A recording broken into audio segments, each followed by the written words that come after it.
مثلاً اگر آپ قبر کے اوپر بے پناہ پھول جا کے رکھ بھی دیں تو مردے کو کیا فائدہ؟ اور قبرستان میں کس کو پھولوں سے غرض؟ وہاں تو سب اپنے اپنے اعمال کے ساتھ قبر کے اندر ہے. اسی طرح جیسے بعض علاقوں میں قبر کو بہت پکا بنانے کا اور اس پہ سنگ مرمر کا رواج ہوتا ہے. اب آپ دیکھیں کہ کئی قبرستان ایسے دیکھنے میں آئے کہ جس میں دور دور تک سنگ مرمر خوبصورت نمونہ پیش کر رہا ہوتا ہے، اور اس کے ساتھ ہی غریبوں کی بستیاں ہوں گی کہ جہاں چھت بھی نصیب نہیں، اور کہاں قبرستان جو ہے وہ سنگ مرمر سے بھر دیا گیا ہے کہ اور کسی کے دفنانے کی جگہ بھی نہ بچے. حالانکہ اسلام میں سب کہیں کہ ہاں ہمارے دین میں یہ ہے کہ قبر پکی نہ بناؤ، سب کو پتا ہے، اور اس کے باوجود جب عمل کی باری آتی ہے تو بالکل دوسرا کام کرتے ہیں. تو یہ اصل میں کیا ہے کہ شیطان ہمارے غلط کاموں کو ہمارے لیے ایسے لاجک کے ساتھ، ایسے خیالات کے ساتھ خوبصورت بناتا ہے کہ ہم اس میں اس طرح ٹریپ ہو جاتے ہیں کہ ہمیں خود بھی خیال نہیں آتا کہ ہم نے کوئی غلطی کی. اور یہ آپ دیکھیں کہ جس انسان کو اپنے گناہ کا احساس ہوتا ہے پھر وہ توبہ کرنے لگ جاتا ہے. توبہ کے لیے شرط ہے کہ گناہ کا احساس ہو کہ میں نے غلط کیا ہے، لیکن جس گناہ کا احساس ہی نہ ہو کہ یہ گناہ ہے، اس پہ توبہ بھی کب ہوگی؟ اس پہ تو توبہ بھی نہیں ہو سکتی. وہ تو ہم ویسا ہی ساتھ لے کے چلے جائیں گے کیونکہ ہم اس کو اچھائی سمجھ کے کر رہے ہیں. تو یہ شیطان کا ایک بہت بڑا وار اور چال ہے کہ انسان کو اللہ کے راستے سے روکتا ہے، اس کے سامنے آ کر کھلے عام برائی کو خوبصورت بنا کے پیش کرتا اور انسان اس میں پھنستا چلا جاتا ہے. پھر اس کے بعد پیچھے سے بھی آتا ہے. پیچھے سے آنے کا طریقہ کیا ہوتا ہے اس کے کہ ایسے اوقات میں انسان کے اوپر حملہ آور ہوتا ہے، وسوسہ ڈالتا ہے جب انسان غفلت کی کیفیت میں ہوتا ہے، جب انسان اللہ کو یاد نہیں کرتا، دین کی بات نہیں کرتا، نہ کسی دین کی مجلس میں بیٹھتا، نہ قرآن پڑھتا ہے، نہ نماز کی طرف دھیان ہوتا ہے، تو آہستہ آہستہ ایک اچھے سے اچھا انسان اس کا دل زنگ آلود ہوتا ہے، وہ غافل ہونے لگتا ہے.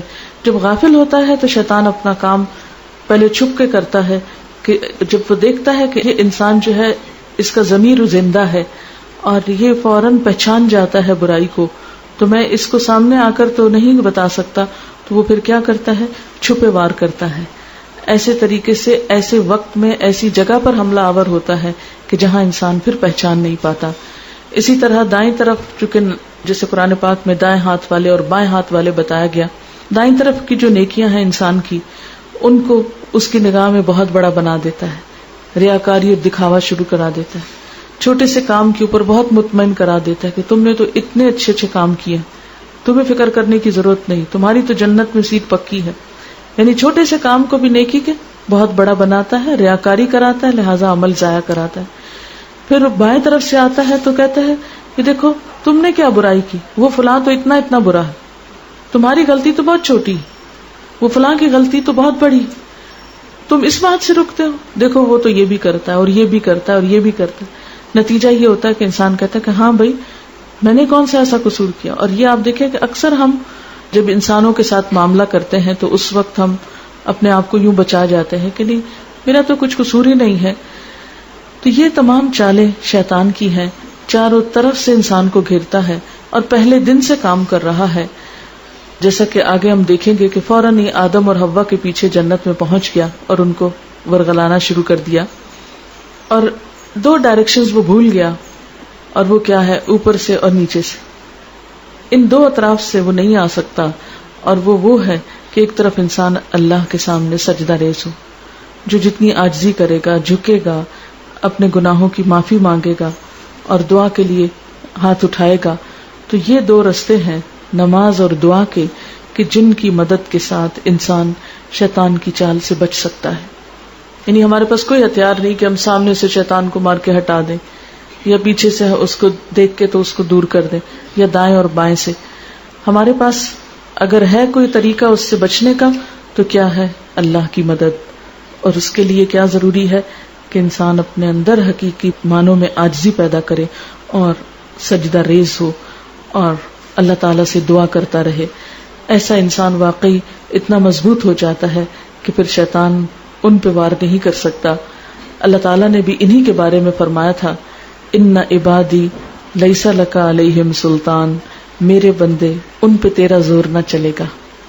تو اللہ تعالیٰ کن کو اپنے بندے کہتے ہیں؟ جو ہر معاملے میں اللہ کی طرف رجوع کر لیتے ہیں، جو چھوٹی سی خطا ہونے پر بھی ڈھٹائی نہیں کرتے بلکہ فوراً ہی غلطی کا اعتراف کر کے معافی مانگ لیتے ہیں اور اس کے ساتھ جڑے رہتے ہیں.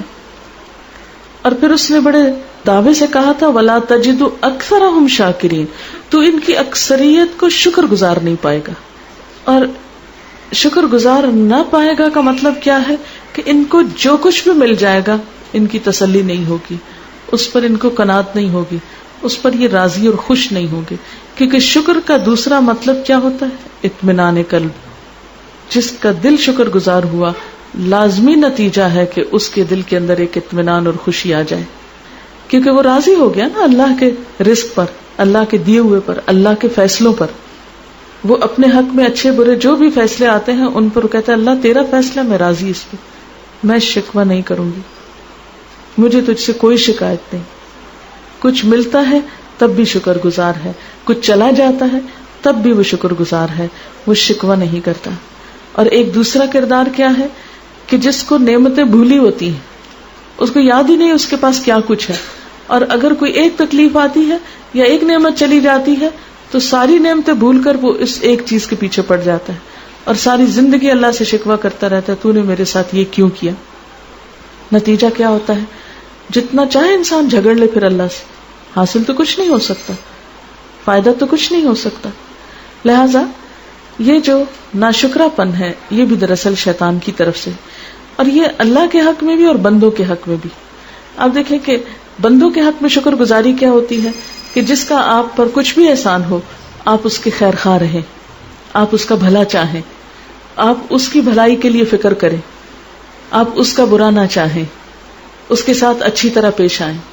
لیکن عام طور پر ہمارا رویہ کیا ہے؟ مثلاً ہمارے پیرنٹس ہیں، انہوں نے زندگی میں ہمارے ساتھ بہت سے احسان کیے ہوتے ہیں، لیکن پھر انسان ہے نا بیچارے، وہ بھی کوئی فرشتے تو نہیں ہوتے، کہیں کوئی ان سے بھول ہو جاتی، کوئی کوتاہی ہو جاتی. خاص طور پر بوڑھے جب ہو جاتے ہیں حافظہ ہی کمزور ہو جاتا ہے، وہ یاد ہی نہیں ہوتا کہ کس کو کیا دیا کیا لیا. کہ بچے اپنے ایک ایک حق دیکھ رہا ہوتا ہے، اچھا یہ فلاں بہن بھائی کے ساتھ یہ کیا تو ہمارے ساتھ کیوں نہیں کیا. چھوٹی چھوٹی باتوں میں پھر ان سے شکوے شروع کر دیتے ہیں. اللہ تعالیٰ نے قرآن پاک میں حکم دیا انشکر لی ولوالدیک، میرے شکر گزار بنو اور اپنے ماں باپ کے شکر گزار بنو. بندوں میں سب سے بڑا شکر گزاری کا جذبہ جس کے لیے ہونا چاہیے وہ ہمارے ماں باپ ہیں، لیکن عام طور پر ہمیں کوئی نہ کوئی شکوہ، کوئی نہ کوئی ناراضگی ان سے چلی رہتی ہے، جس کے نتیجے میں ہم ان کے ساتھ احسان نہیں کر پاتے. حالانکہ قرآن پاک میں اللہ کا حکم ہے وَبِالْوَالِدَيْنِ إِحْسَانًا، اور والدین کے ساتھ احسان کرو.